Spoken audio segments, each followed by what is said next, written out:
Hello again, everyone. Once more, we're delving inside beIN Sports Champions Club, a den full of trophies, talent, and opinions.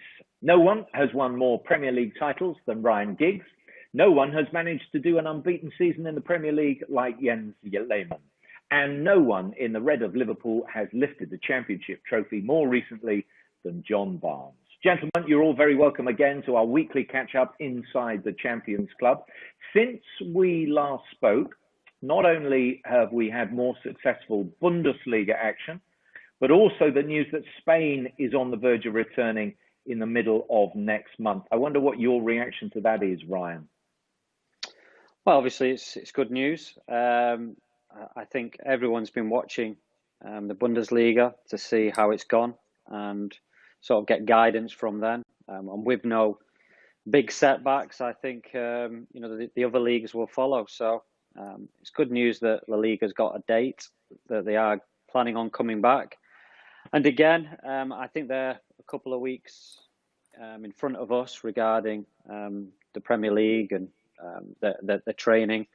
So yeah, it's good news. It'll be more football for us to watch. I think everyone's obviously watched a lot of the Bundesliga over the last couple of weeks, and now with La Liga starting, more football to keep an eye on. And regarding ourselves here in the Premier League and British football, it's good news. Jens, everything seems to have gone pretty well in Germany so far. Yes, the discipline is still there. Now even teams like Hertha, and this is my personal opinion, they know how to celebrate now after goals. Before they were hugging each other, now they've learned. Even other teams, they do that really well. Whereas I have heard that they've been told that they could have a normal celebration after a goal. So that was kind of a misunderstanding. But I think the level is good. It could be better, obviously, but what do you expect after 8 weeks of break? And we are all happy that nobody has been infected, that it's a smooth competition without any disruption so far. And we keep our fingers crossed that starting with tonight's biggest game, with Dortmund versus Bayern, it will continue like it has before.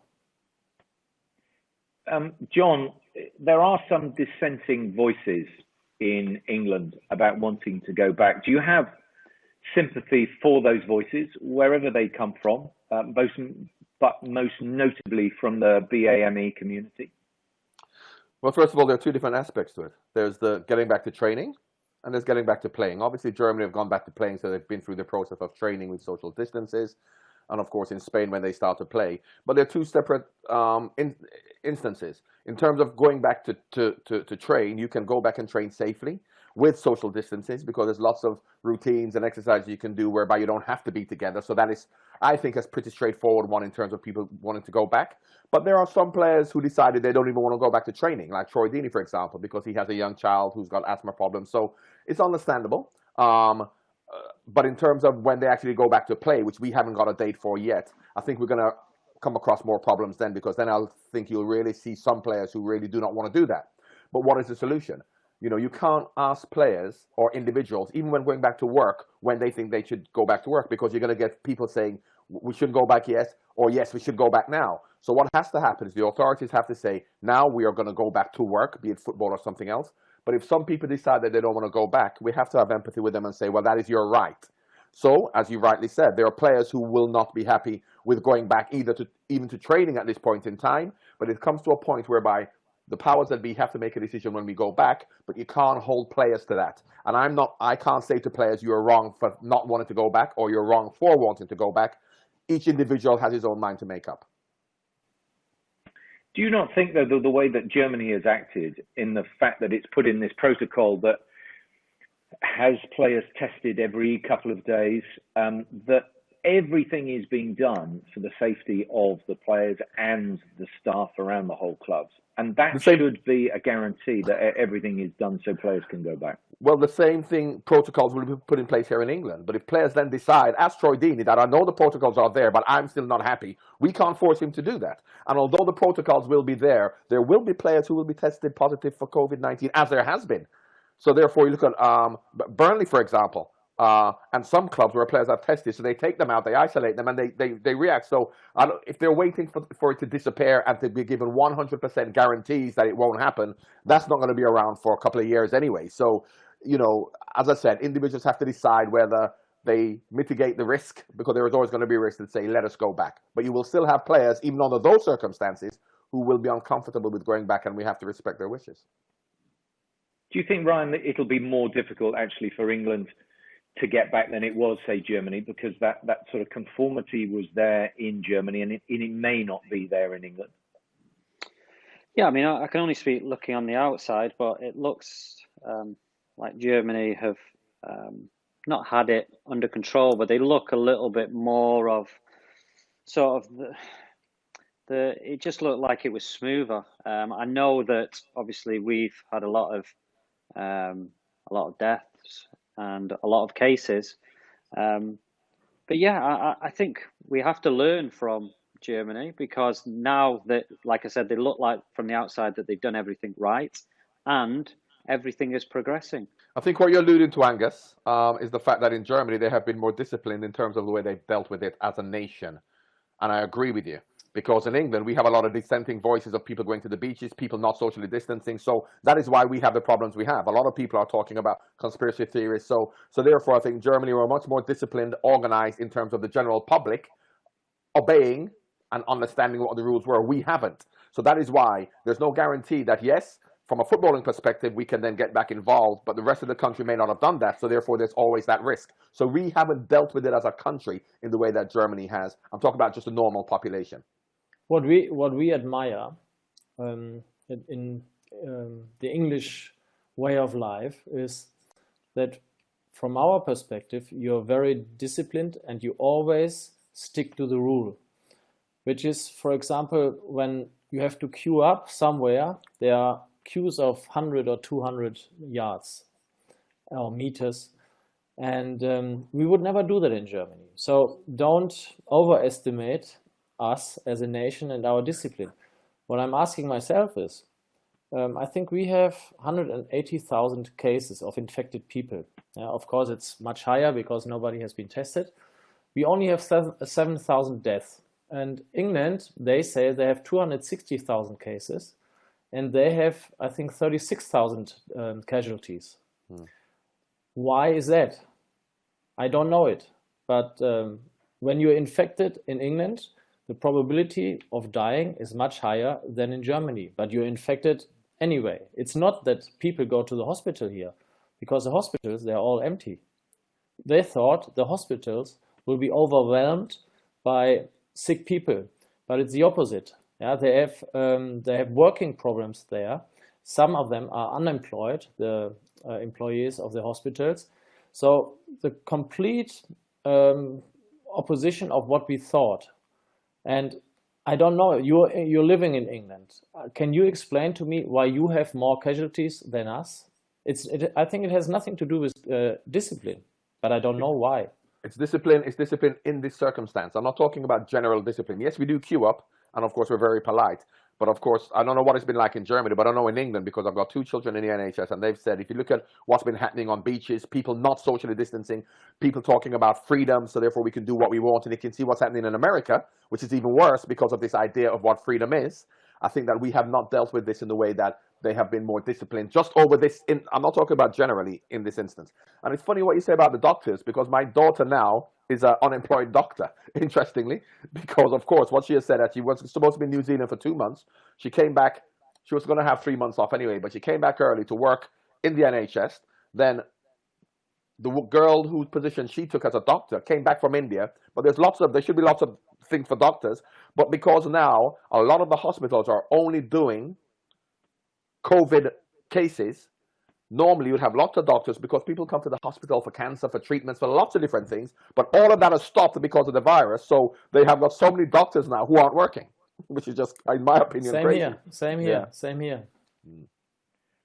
Let's move back to the football, rather than the sort of the sociological debate about what is going on in our respective countries, and take you back to your career, guys, and the strength of the character that you might have had. Say, Ryan, if you were a young player during this, and it's an unnerving time for anyone, but if you were a young player at the beginning of your career, how much help do you think you would have needed, and how much help do you think they need now in getting back to training, or maybe they don't? No, I think if I was a young player, I would be under the impression that I can't wait to get back to train. Can't wait back. I'm young, I'm healthy, and I know that there have been cases where young, healthy people have been ill. But I would have thought that no. I think you think you're indestructible when you're younger. I think when I've got young children or when my wife was pregnant, that's a different story. But when I was young, no. I would have thought, let's just get back to train. I trust the club that it's a safe environment, and I've missed football. So that would be my thoughts of me as a 18, 19, 20-year-old player. I would have been a lot more sort of, I wouldn't have been thinking of the consequences. Of course, when you're older, then that's when you start thinking of the consequences and how you can affect others. So that would have been my view, as a young player coming through. Was there someone in the dressing room you were looking up to that you'd like leadership from when you were first in that dressing room? Oh, yeah. I come into a dressing room which it felt like there was just me as a boy and a dressing room full of men. Brian Robson, Steve Bruce. Brian Robson was amazing. I know that Barnsley played with him with England as a captain, as a leader, as someone who helped, because he was coming towards the end. So it was very easy for him to just concentrate and enjoy his last couple of years at United. And he was so unselfish in the way that he would help me. And you get helped when things aren't going your way. When you're playing well and you're flying, no one really speaks to you, or you don't really ask for advice. It's when you have a bad game, or you've got injured and you're coming back from injury and you don't feel quite right, or the manager has a little go at you. They were the times when Robbo really helped me as a young player coming through. And it could be anything like, just coming on the coach on the way back from a game. I've had a bad game. The manager's had a go at me and just said, don't listen to him, you'll be back next week. And as a 17, 18-year-old, Brian Robson saying that to you as one of your heroes, you suddenly feel from the weight being, the whole world being on your shoulders to actually, okay, right, fair enough. Because you haven't got anything to reference. You haven't got anything to go back to. These experienced older players have. The thing with that, Angus, just to go to Ryan's first point, when he spoke about how we would have been if we were playing now, times have changed. If you were to ask Ryan, myself, Jens, when we were young players growing up, and if we were young growing up now, with the same occasions, the same instances we went through, which people may now call bullying, which we would have called it bullying when we were young, we're told call it character building. If you then we would be. If you magically transport us now and say, how would we be now? You then have to take into consideration, we would have been brought up in this atmosphere, this environment, which then means that Ryan Giggs' perception and his attitude and his philosophy wouldn't be 44, 42, whatever age he is, now thinking he's 18 years old. He would have been brought up in this environment. So we would be just like the players now. John, but thank you. 46, I'm just trying to help you out. We would have been brought up in this environment. So if you ask me, if somebody pulled my arm, I'd be going over for a free kick. I would be. As much as I don't think I would, because I said I would never go down, because in my day we didn't go down. So if you're asking me if I was an 18-year-old now, being brought up, but that meant I was born in, the year 2000, I would be just like they are now. I may then feel I'm worried about going back because of what's happening. Whereas if you ask me, 57-year-old John Barnes, if I was an 18-year-old, I would say, yeah, let's just go back and play because this is how it was in my day. So I don't judge the players now for taking any decision they do in terms of whether they're going to go back, whether they're going to die for a free kick, whether they're going to mix with people, whether they're going to mix with the community, because this is what it is. This is the way it is now. So what did they used to do at Liverpool as part of your character building then, John? Get on with it. That was it. Get on with it, yeah? So when all the players, they used to hit around the head, and, when what's considered bullying now, and if you can't take the abuse, and if someone shouts at you, and you can't take it, you're not going to make it, son. Out you go. Which wasn't wrong, it wasn't right, that's just the way it was. So, obviously that's not the way it is now, with the young players, But so if you're asking us older players, how would we react now? We're still thinking about how we were brought up and what we did. But of course, we wouldn't be doing it now. Jens, you had a little chuckle when John was talking about character building. Were there no character building techniques in Germany then? Not at all. Character was, like Barnsley described it really well. I played for Schalke and we were second division, zweite Bundesliga. So we were favorites in getting promoted again. But at the half of the season, we found ourselves at the bottom of the table. So our own fans were throwing stones at us after we have left a stadium. I remember it was one game in Kassel. So that was kind of a different character building, but everybody knew, okay, if you have to come out, or if you want to come out of this situation, we have to dig really deep, and there's no mental weakness allowed now. We have to just pull ourselves together.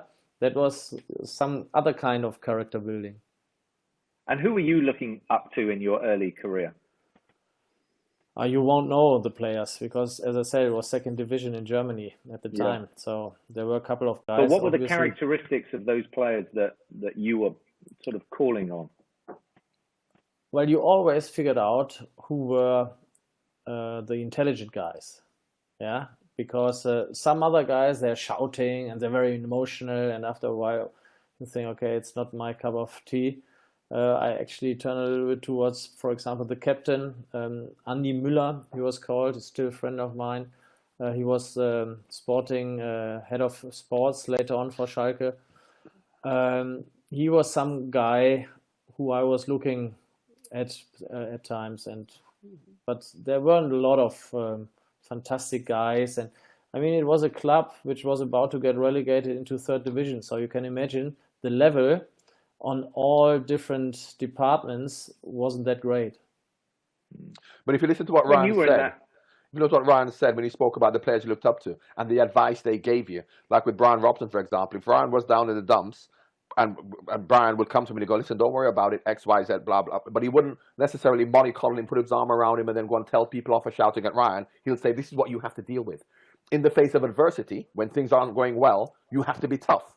They didn't say when things aren't going well, people have to be softer with you, which is what we're doing now. People have to be softer with the people who are getting upset when things aren't going their way, and we have to understand. Whereas back then, it wasn't about being soft with them. It's about explaining to them that this is how hard it is going to be, and you have to be tough to get through it. And once again, it's not right, it's not wrong. That's just the way it was. And who was doing that to you, John? Well, at Watford, for example, by the time I got to Liverpool, I was 23 years old. I played for England for 6 years. So I was a man then, I was able to deal with it. But at Watford, we was Graham Taylor, and Graham Taylor certainly wasn't soft with you, even when he shouted at you and he gave you a rollicking. And you had Pat Rice, who won the double with Arsenal, Luther Blissett, a lot of players who came up from the fourth division, Ian Bolton, Keith Pritchard. These are players who had been in the fourth division. We're now in the top division, finishing second to Liverpool in our first year when Man United finished third.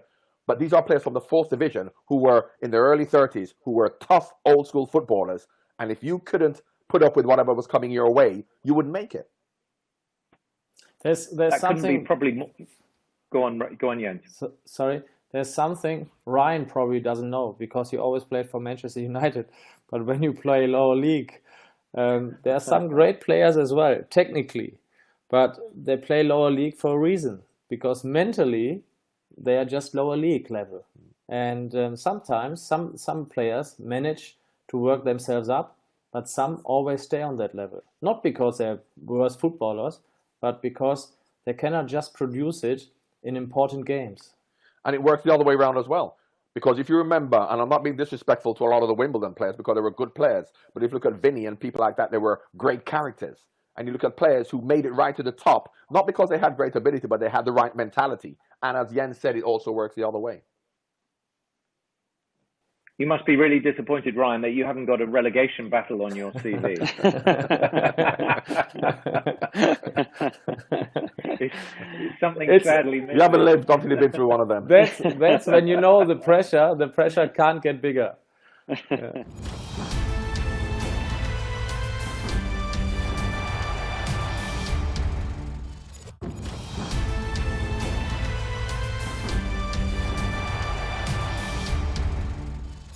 pressure comes in all different forms, doesn't it? But pressure to go and win a title again must be equally as hard as a pressure to avoid a relegation. From my point, sorry, Ryan. Go on, Jens. From my point of view, it was the hardest to try and fight relegation. Harder than winning a championship. Much harder, League, because if you look back and when you want to win a trophy, you know that you have won much more games than you've lost them. But when it's the opposite at the bottom of the table, so your confidence is obviously much lower, and then trying to be strong is a much bigger challenge. And what's the consequence? The consequence, if you're going for the championship and you don't win, is the consequence you finish second. Next year, you're going to go again. The consequence in a relegation is that you're now in the second division, which is a much bigger consequence than finishing second. Yeah. Or the third division, as it might have been with Jens. Yeah. Do you see, were those, throughout your extended career, and you're the latest to retire, Ryan, do you feel that those mentors are still there within the club? Are the new players that are coming in when you were leaving, say, United, looking up to you and drawing on your experience, or do you feel this is sort of different breed of footballer now? No, it's different. It is different. I think just towards when I was coaching at United, there was still the likes of Michael Carrick, Wayne Rooney, who you would call old school, who was still trying to help young players. But it was becoming less and less. Like I said, when I come into the dressing room, it felt like there was 7 or 8 who would help you out. And now you sit down with young players, and it's not about don't worry, everything will be okay. You sit down with them with a laptop, and you're going through their game, and you're going through the mistakes and the good things that they've done. So that was a million miles away from when I was starting out. But coaching now, the coaching staff is so much bigger. There's analysts, so you have a structure, you have a framework where there's a lot of people who can help you, but in a different way. They can actually show you what you're doing wrong and back it up by stats. So it's a different world, and I would have liked all that when I was a young player. Looking at obviously stats can sometimes lie, but look at the stats and looking at things that you would have done. Because when I was younger, I never looked at the game that we just played. I never watched it, and hardly any games during the season. I was just always looking to the next game. So, because you were always winning. Not always. I'll tell you what, Angus, I see a huge similarity between Manchester United and Liverpool. Huge similarity, and I'll tell you in what way. In the way that when I first went to Liverpool were a successful team before I was there, and the demands to win and the pressures to win was the most important thing. Regardless of whether they have superstars, Ian Rush, Kenny Dalglish, and they'd won everything, the demand to win year in, year out was there. Yeah? Then, when all of a sudden Manchester United, say early 90s and things had changed, if you look at the way the players were after, say, 1992-93, was that the players, because Liverpool still was a huge club, and it seemed that the players there were happy to be at Liverpool without necessarily realizing the responsibility to win. So when we were finishing 3rd in the league, 4th in the league, we were still Liverpool players because we were bigger than 99% of the teams, even if they finished above us, Arsenal, whoever, but we were Liverpool players without the demands to win. So we still got that kudos and that feeling that we are great and we're better than everybody else because we're Liverpool players. Now with Manchester United, when Ryan was there and he came through and they started to win all the Premier League, regardless of whether they won the Premier League the year before, they had that demand that they put on themselves to win. Then I think after Man City took over and other teams took over, Manchester United still were the biggest club, and the players were happy to be at Manchester United without recognizing the responsibility of having to win. Because if they finished 3rd and Tottenham finished above them, they were still bigger than Tottenham players because they played for Manchester United. And that happened at Liverpool. And you look at Manchester United now, and it's still a huge club, still got great players, but I don't feel they feel the responsibility of necessarily having to win. Because I speak to Man United fans now, and they're going, we're going to finish 4th. We can finish 4th. And they will be happy with that because they're in the Champions League. And I think that's the big difference. Is that fair, Ryan? Yeah, and that is a lot to do with character. So we just talked about it. Not only you have to have talent, but you have to have that character, and that character to drive others around you as well. rather than just settling. And again, you know, the characters who we brought, I touched on the players that we had, and then you would bring a Roy Keane in, who would just add to that and just take it onto the next level. And then we would. But you don't feel he'd learn from what he saw. He would learn that this is what we have to do at Manchester United. He came from Forest, Roy, because I remember his first game was against us for Nottingham Forest. And as much as he had that, he would have been brought up in the Man United way type of thing.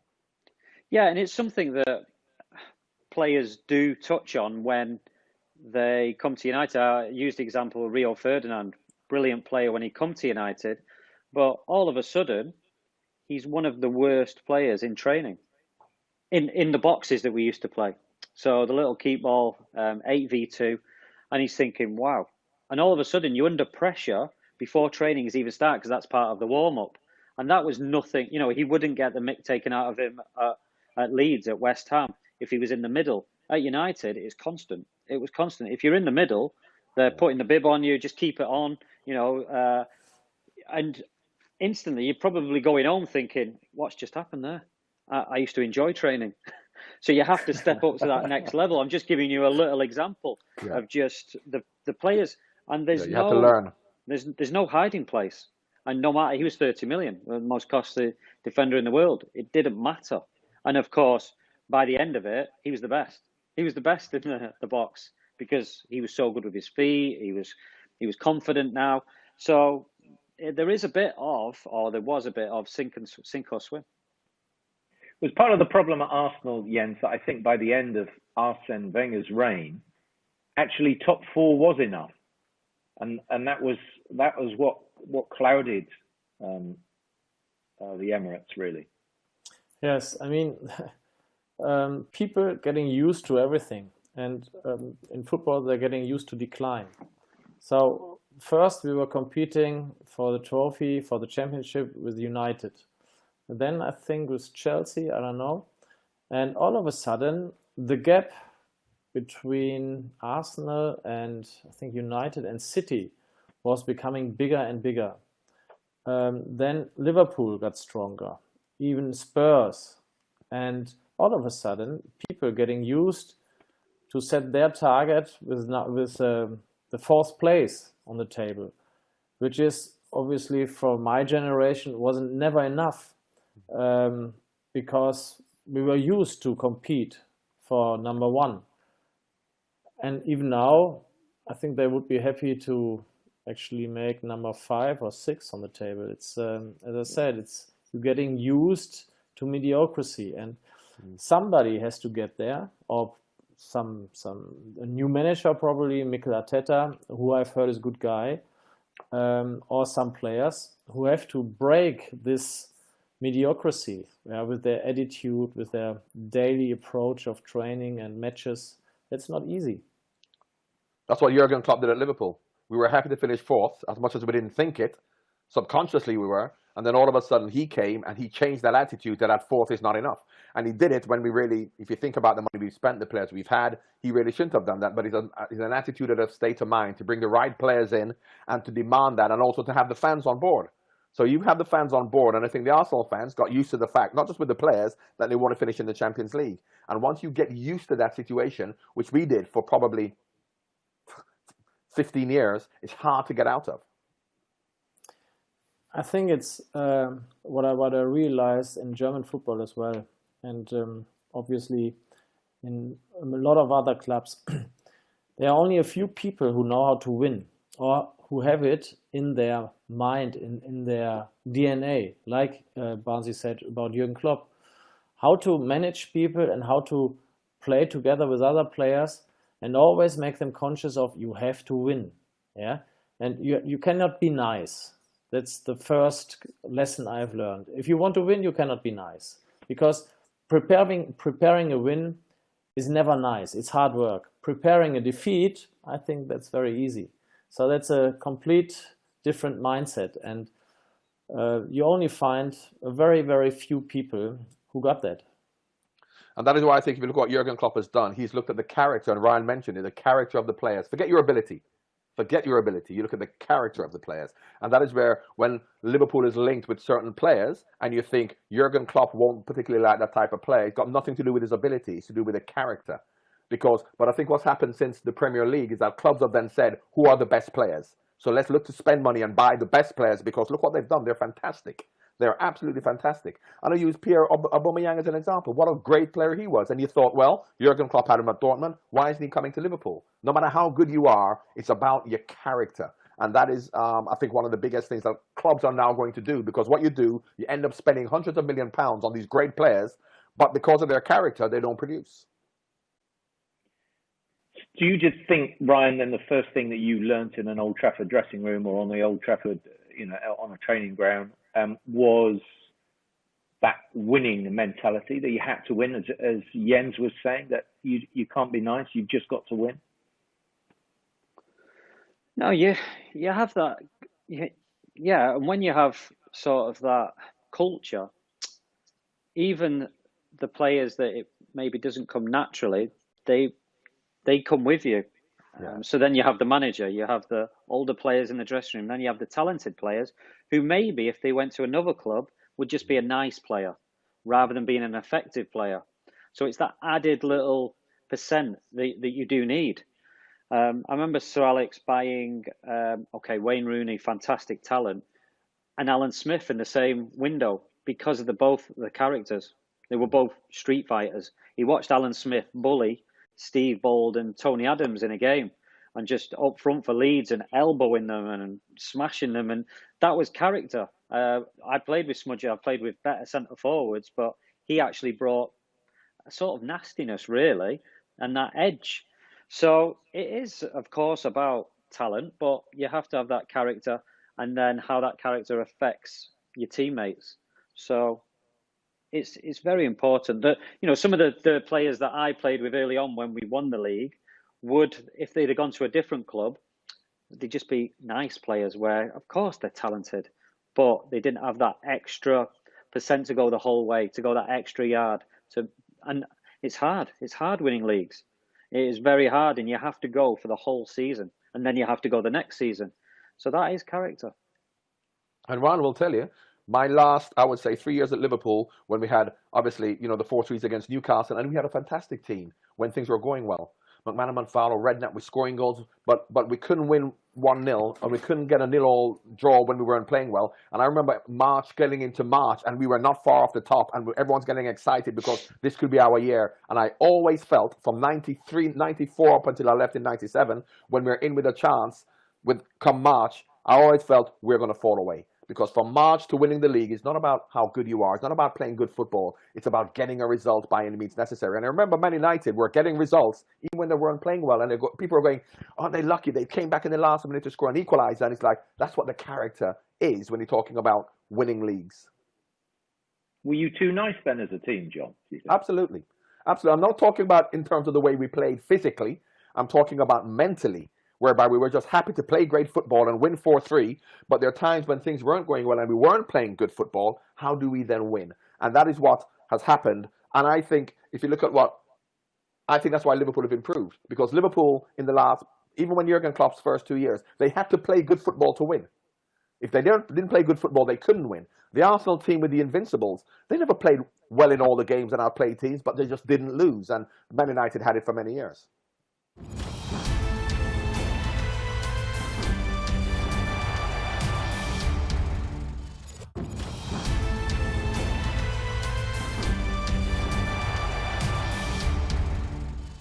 Jens, did you feel inside that dressing room then, when you didn't follow up after, say, the Invincible season?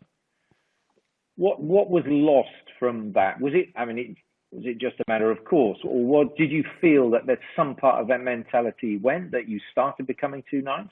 I think Arsenal made one mistake at the time, probably a minor mistake, but.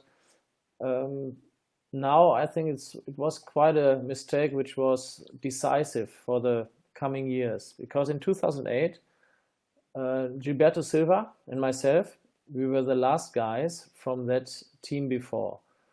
And a year before, they have changed Thierry Henry, Patrick Vieira, Martin Kuhn, I think, was leaving already in 2004.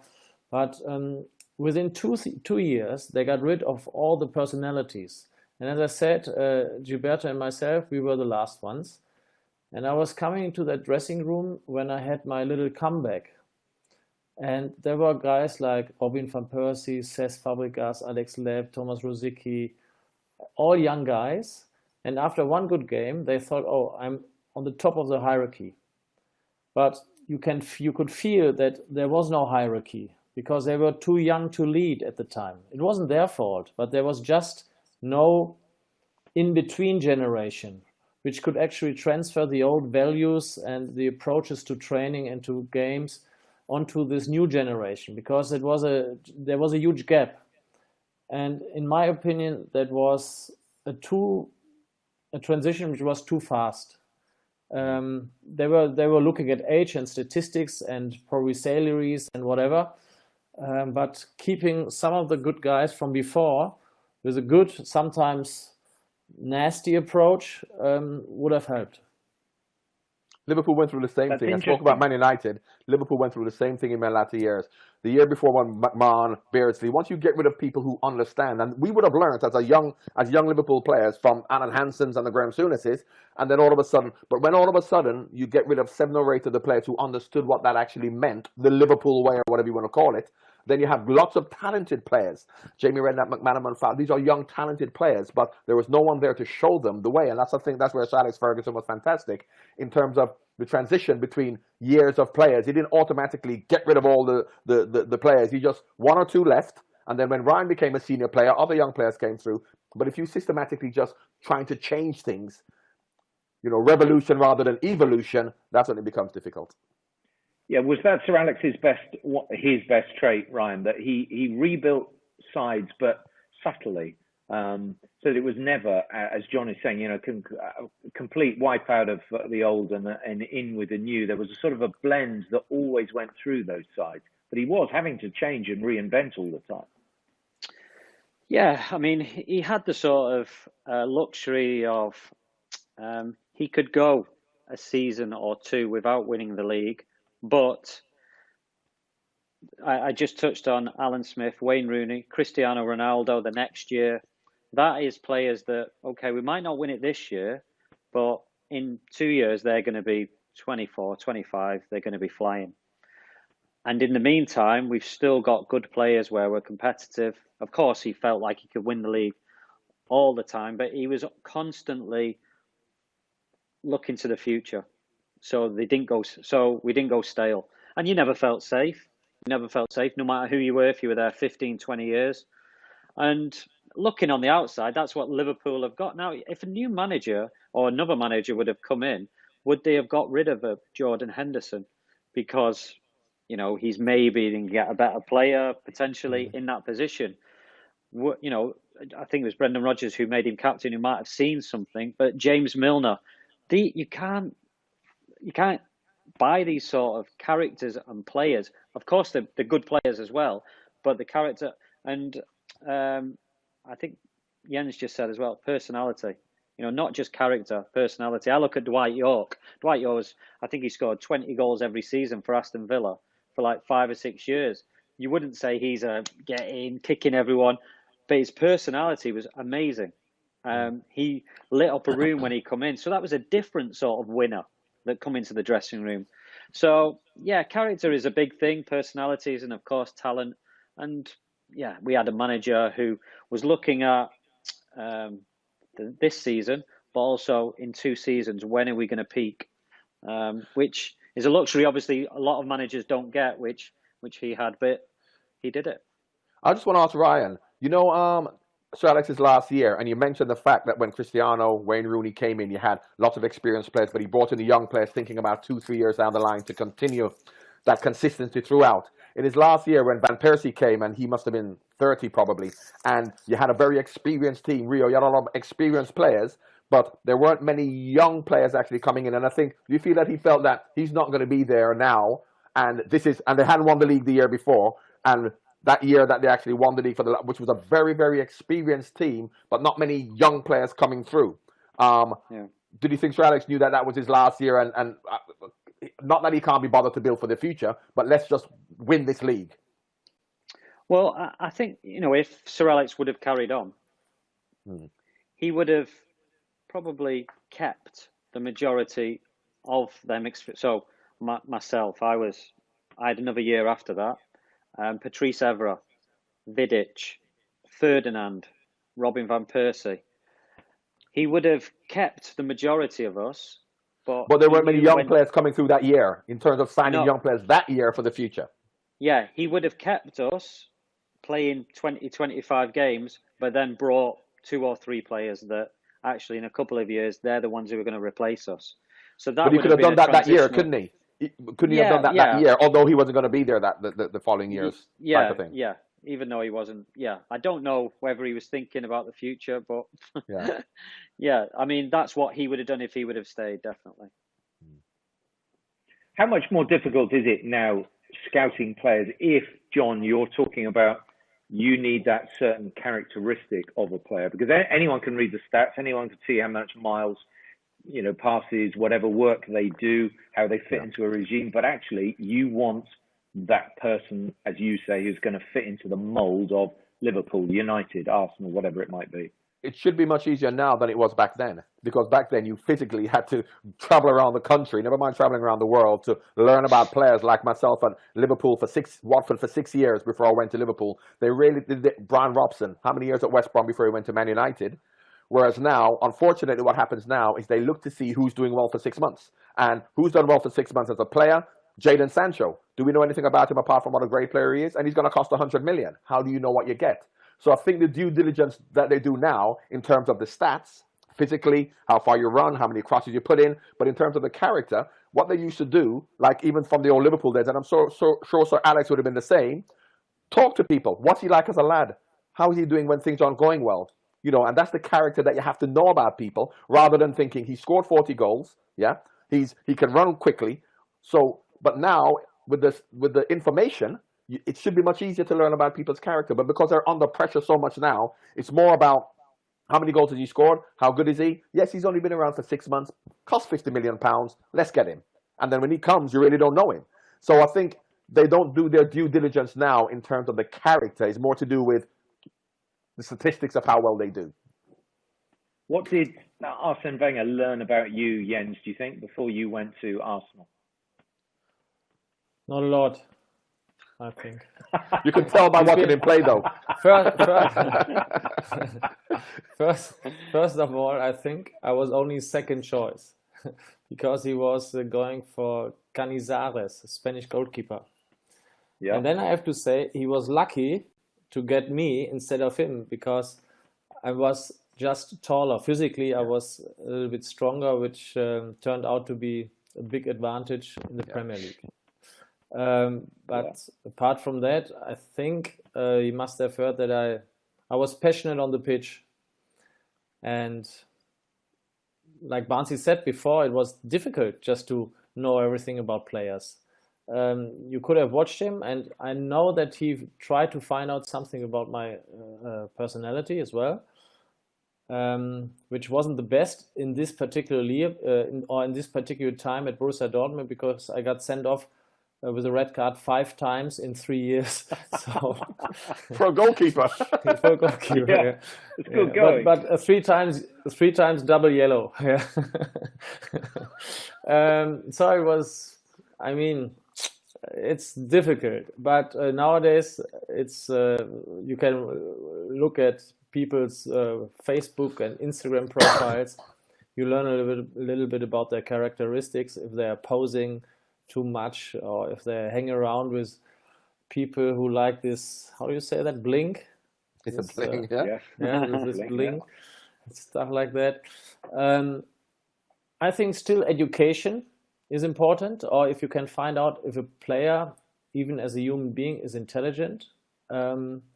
Because I always used to say, if you have one intelligent player in your game who can manage and coach the other players around you, it's a fantastic advantage. If you have even 2, you're nearly unbeatable. Look at Liverpool right now. You think that since Van Dijk arrived, and he's always organizing and telling, and he seems to understand the game really, really well. I think they're on a different level. What do you think? Absolutely. Absolutely. And that's why Jurgen Klopp, when we didn't get Van Dijk for the first time, and Jurgen, very much like Ryan said about Sir Alex, being fortunate enough to have the luxury of, we don't have to win this year because I'm not going to get fired, so I'm building for the future. When we didn't get Van Dijk and we had money to spend, other clubs would have said, well, let's get a centre-back, or that's what we need. And they said, no, we'll wait for him, although he's given the luxury of the time to wait for him. But he knew that's what we wanted. Very much like the goalkeeper, Alisson. We knew the players we wanted, and he was given the time and the support to then say, let's not just spend money, because managers do that when they're under pressure. Then they'll say to the fans, look, I've spent 100 million. You know, you're putting me under pressure to spend money, and I've done it. Whereas Jurgen Klopp was fortunate that he didn't have to do that, but he wanted the right man. And that's why I think transfer, not just because of the COVID-19, I think you're going to see clubs now not spending as much as they did in the past for success. They're going to wait to try and choose the right person rather than just spending for the sake of it to keep the fans happy that they've spent 100 million. Arsenal went through that. Liverpool went for it. Spending so much money and not improving, still finishing fourth, but spending 100 million. When Sir Alex was rebuilding, Ryan, did you get the sense that he was interested? Clearly, he was getting some of the best players in world football, but he was very interested in the personality, the character that was coming into that dressing room as well. Yeah, because just imagine how many people Sir Alex Ferguson knows. He will know one person in nearly every club. So it's just a phone call, and he would just ask about the character, about the personality. And that's all it takes, one phone call, whereas I get the feeling that managers don't do that anymore. And very often you'll get an answer straight away, you know, stay away from him, or he's not great in the dressing room, or yeah, he's brilliant in the dressing room, he's a great professional, you'll love him, you'll love working with him. And as well as being a good player, it's really important, because just a good player isn't sometimes going to improve you.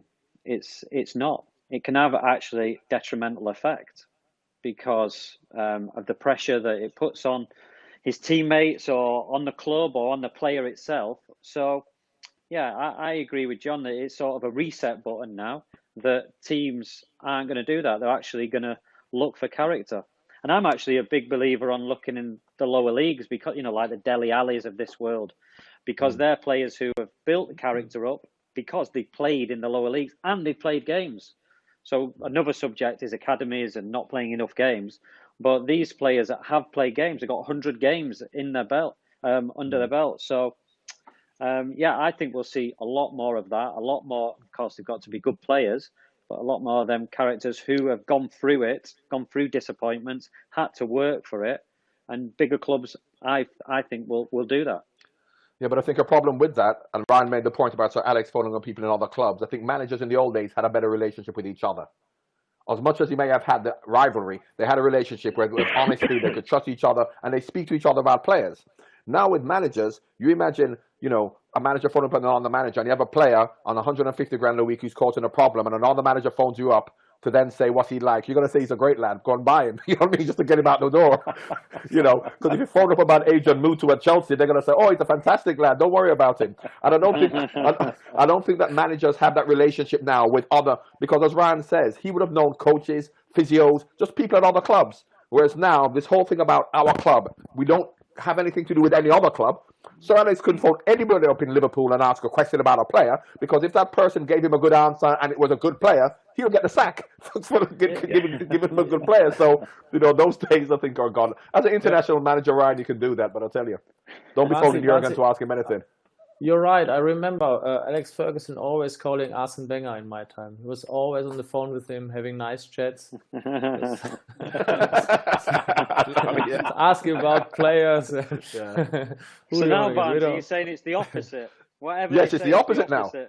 Yeah, it's the opposite. Oh, yeah, no, yeah. So when they say he's a bad lad, yeah, you say you take him. Could be the double bluff, though. Just don't trust them. Let me ask a question. What do you think now is after COVID-19? There are so many players on loan for big clubs. And they say that the market for mediocre players has collapsed. So what do big clubs now do with their players on loan? I mean, they all have to come back, because I guess that their wages are much too high for the respective clubs. What happens now? It's crazy. We know Chelsea had 36 players out on loan all over Europe. But now, if that's not going to happen, I suppose you just have to. The problem you're going to have is when those players come back to the club, they can't even be in the reserves or the under 23s because there's so many players. What happens to those players when their contracts run out? Then, and of course, they're getting paid a lot of money. You have players who aren't even in the first team squad who are earning a lot of money. I think those days are gone. Once those contracts are up and those players have to go and find clubs, I think they'll have to be prepared to take a lot less money. This causes a big problem, I think, loan-wise. I think we'll see what happens in the future. Yeah, our time has run out again, gents. It has whizzed by once more. The Champions Club is over for another week. So a huge thank you to Ryan Giggs, Jens Lehmann, and John Barnes. Always great to share your thoughts with everyone at beIN Sports. The Champions Club will be back next week. We hope you can join us then. From us all, stay safe.